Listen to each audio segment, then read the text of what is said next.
एक बार 4 दोस्त थे, रोहन, प्रिया, अर्जुन और नेहा। ये चारों अपनी हिम्मत और कारनामों के लिए जाने जाते थे। वे हमेशा कुछ नया और रोमांचक करने की तलाश में रहते थे। एक दिन उन्होंने ब्लैक वाटर असाइलम जाने का फैसला किया। यह जगह एक कहानी की तरह थी, जहां लोगों के गायब होने और चीखें सुनाई देने की अफवाहें थीं। इस असाइलम के बारे में कई डरावनी कहानियां प्रचलित थीं। लोग कहते थे कि यहां रात में अजीब घटनाएं होती हैं। रोहन ने एक चुनौती दी। उसने कहा, 3 रूल्स हैं। कोई फोन नहीं, सूरज निकलने से पहले बाहर नहीं निकलना और घर जो भी सवाल पूछे उसका जवाब देना। 3 रूल्स हैं। कोई फोन नहीं, सूरज निकलने से पहले बाहर नहीं निकलना और घर जो भी सवाल पूछे उसका जवाब देना। मतलब घर जो भी सवाल पूछे? पागल हो गए हो क्या रोहन? ये तो बहुत खतरनाक है। मजेदार है, मैं तैयार हूँ। ये तो एक रोमांचक अनुभव होगा। नेहा थोड़ा हिचकिचाई पर मान गई। उसकी उत्सुकता उसके डर पर भारी पड़ गई। उसने सोचा, क्यों ना एक बार इसे आजमाया जाए। और इस तरह चारों दोस्तों ने ब्लैक वाटर असाइलम की ओर कदम बढ़ाया, एक अनजाने और डरावने सफर की शुरुआत करते हुए। जैसे ही शाम ढली, वे असाइलम के गेट पर पहुंच गए। पुराने जंग लगे लोहे के दरवाजे मानो उनका स्वागत कर रहे हों। हवा भारी हो गई, एक अजीब सी खामोशी छा गई। वे अंदर गए। उनके कदम लंबे सुनसान गलियारों में गूंज रहे थे। हवा में धूल और सड़न की गंध थी।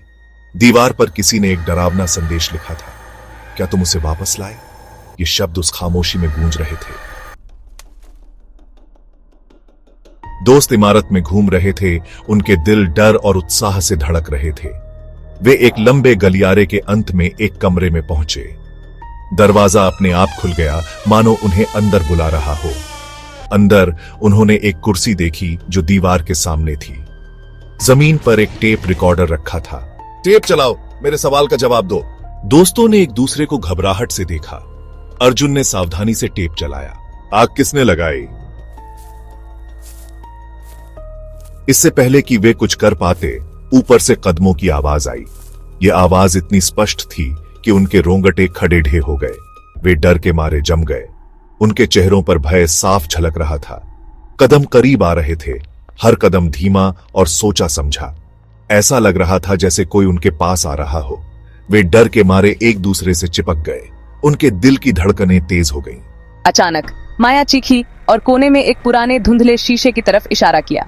उसकी चीख ने सबको और भी डरा दिया। शीशे में उनके पीछे एक 5वां साया दिखाई दिया। यह साया धीरे धीरे स्पष्ट हो रहा था। उसका चेहरा अंधेरे में छिपा हुआ था। उसकी आंखें चमक रही थीं। ये असली था या उनकी आंखों का धोखा, ये कहना मुश्किल था। सबकी आंखें उस साये पर टिकी हुई थीं। टेप रिकॉर्डर बंद हो गया। कमरा और भी खामोश हो गया। इस खामोशी में उनकी सांसों की आवाज गूंज रही थी। वे घबरा गए।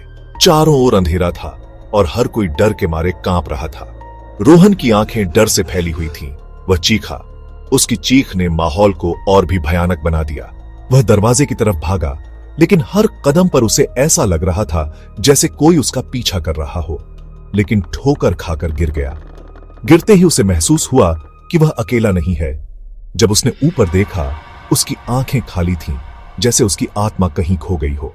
उसकी आवाज डरावनी थी। S1 Media Group. Person shouting in fear. Horror-stricken man yelling at its stock at distribute_equally. भागो! उसने चिल्लाते हुए कहा। यहां से कोई नहीं बच सकता। उसकी आवाज में एक अजीब सी ठंडक थी। अर्जुन और माया डर के मारे जड़ हो गए। उनकी सांसें थम सी गईं। उन्होंने देखा कि मानो कोई अजीब शक्ति रोहन को अपने कब्जे में कर रही है। वह छटपटा रहा था, लेकिन कुछ कर नहीं पा रहा था। प्रिया की आवाज कांप रही थी। उसने अर्जुन का हाथ पकड़ लिया। उसकी आंखों में डर साफ झलक रहा था। हमें यहाँ से निकलना होगा, उसने घबराते हुए कहा। वे भागकर बाहर निकल गए, रोहन को वहीं छोड़कर। उनके दिलों की धड़कनें तेज हो गई थीं। जैसे ही सूरज निकला, वे असाइलम के गेट से बाहर आ गए। हाँफ रहे थे। उन्हें यकीन नहीं हो रहा था कि वे बच गए हैं। बाद में उस दिन प्रिया को एक डरावना मैसेज आया। उसका दिल धड़क उठा। वो रोहन के फोन से था। उसकी उंगलियां कांपने लगी। मैसेज छोटा था पर डरावना। इसमें लिखा था, क्या तुम उसे वापस लाए? क्या तुम उसे वापस लाए? उसकी आवाज में चिंता और डर दोनों थे।